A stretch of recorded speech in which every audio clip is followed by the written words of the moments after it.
of the same monoclonal antibody, but with head space in the bags, we can see the appearance of aggregates. It means that, as we expected, in the presence of air, there is an increase of the hydrophobic interactions and aggregations of the proteins. Why? Because if you have one bubble of air and if you put in the pneumatic system, the acceleration broke the bubble in the myriads of small bubbles, and there is an increase of the surface, dramatic increase of the surface. If you multiply the surface by more than 100,000, and there is an increase of the probability of aggregation. Okay. Main results.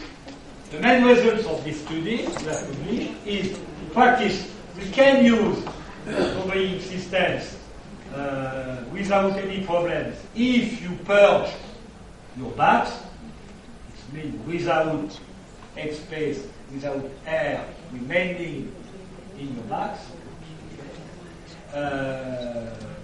If not, don't use the pneumatic system. It's a main message. Conclusions of these studies in general: the monoclonal antibodies in general are very, very much stable, that indicated by the SPC first, and particularly the resistance to the exposure to elevated temperature.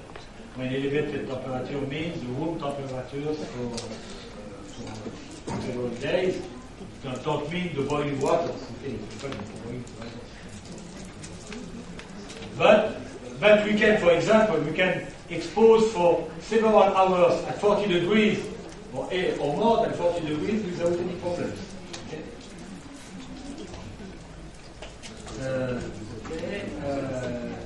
Finally, the second conclusion is it's a very important, very critical for pharmacists to have more and more studies in practical situations, because there is a paucity of data about that. In general, the data we can find on the SPC when you ask the question to the manufacturer are very limited. And in my opinion, it's that in the context of the cost of the drugs, if you can save money for monoclonal antibodies because you apply scientific data to replace more administrative data, I think it's okay for a lot of people and for the health system. Thank you for your attention.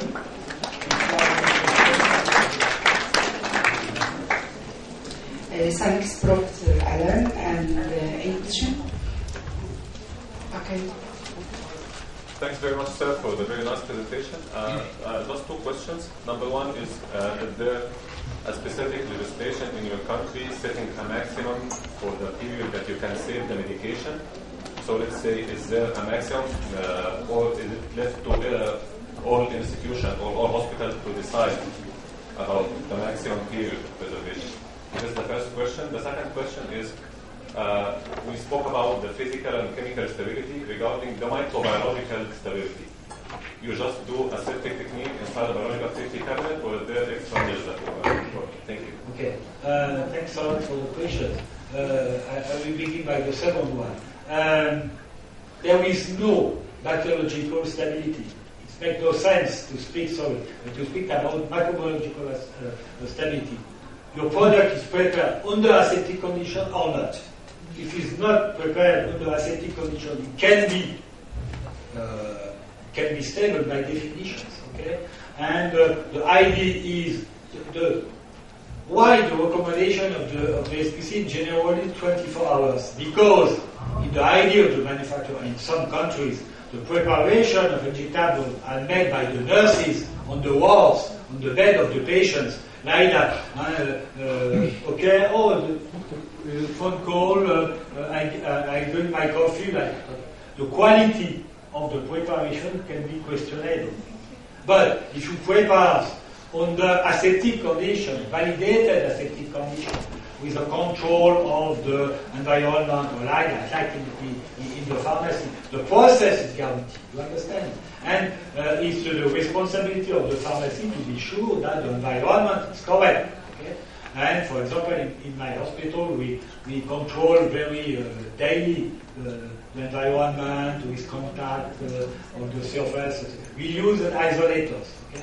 But we can use laminar flow if you want, but it's more complicated. We use laminar flow also, but not for preparation of anti-cancer drugs, except for rituximab, because the interest of isolator is also to protect the product, to protect the manipulator too, because it's a closed system. Okay, and when you manipulate mutagenic compound like that, drugs, it's better to have the both kind of protection.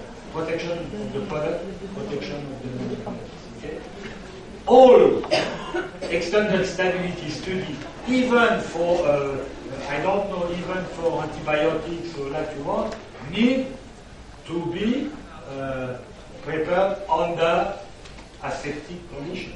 It's a minimum requirement. Second, it's always the same question.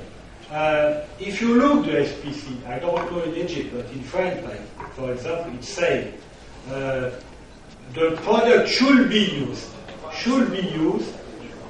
not must to be, should be used under 24 hours or 2 days or keep. If you don't follow the recommendation, it is under the responsibility of the user. And it's your responsibility as the pharmacist to be sure that your preparation is correct. It's valid.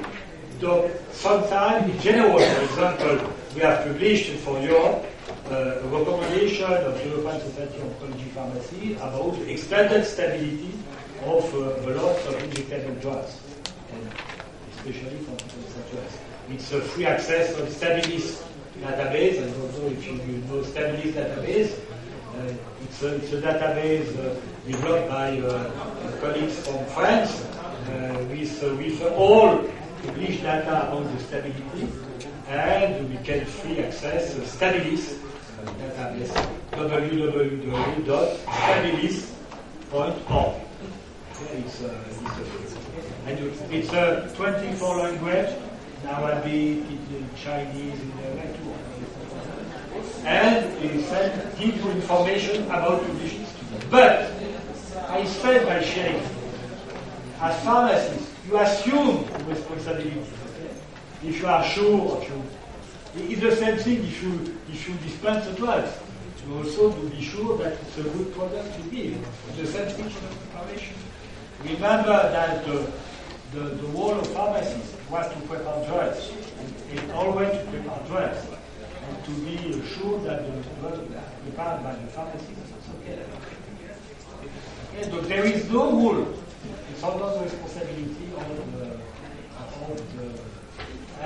inspector bodies say, okay, if you have a problem, it's for you. But there is no rule, no law. Yes. Can you write the website again? Yes. Stabilis.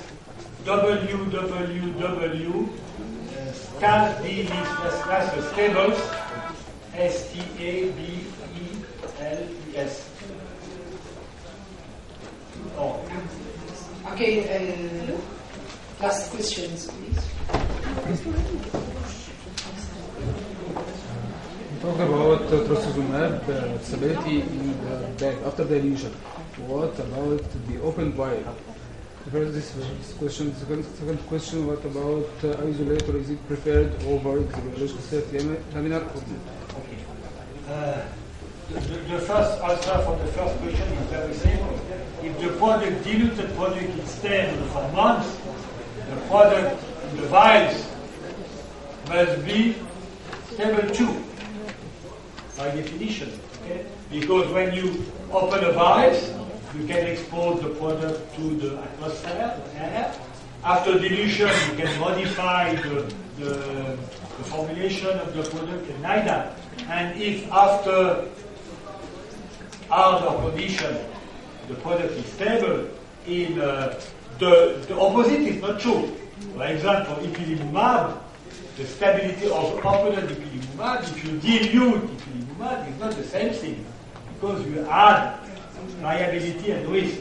But if you have data about the stability after dilution, if you dilute, it means that you have reconstitution, and because it's a lyophilic powder, you have to reconstitute with water after you dilute. There is two causes of reconstitution. There is no problem. And the question is always the isolator. The interest of isolator is to protect the manipulators, you protect the product. Second, isolators can be used in this class of wound because you don't need specific air treatment. Class, in general, class 8, maybe 7. But if you use laminar flow, you must use, we must use laminar flow in class 5 environment. Not in, okay. And class 5 environment means there is a very hard treatment of the atmosphere. You must wound total sterile ground and like that. It's very complicated. But I prefer isolator because it's more easy to implement. But the problem is difficult to work with isolator because you have strong gloves and it's a little bit more difficult. And the second problem is you have to sterilize all the materials entering inside the isolators. It means you have to sterilize all before. And with isolator there is a system of fast sterilization. The fast sterilization use peracetic acid or hydrogen peroxide. And it's complicated. And laminar flow you can use very speedy. You can up, you can prepare it speedy. But if you use isolator, you need to sterilize. It takes more time to begin to produce your product. Okay, thank you, Professor Alain. Thank you.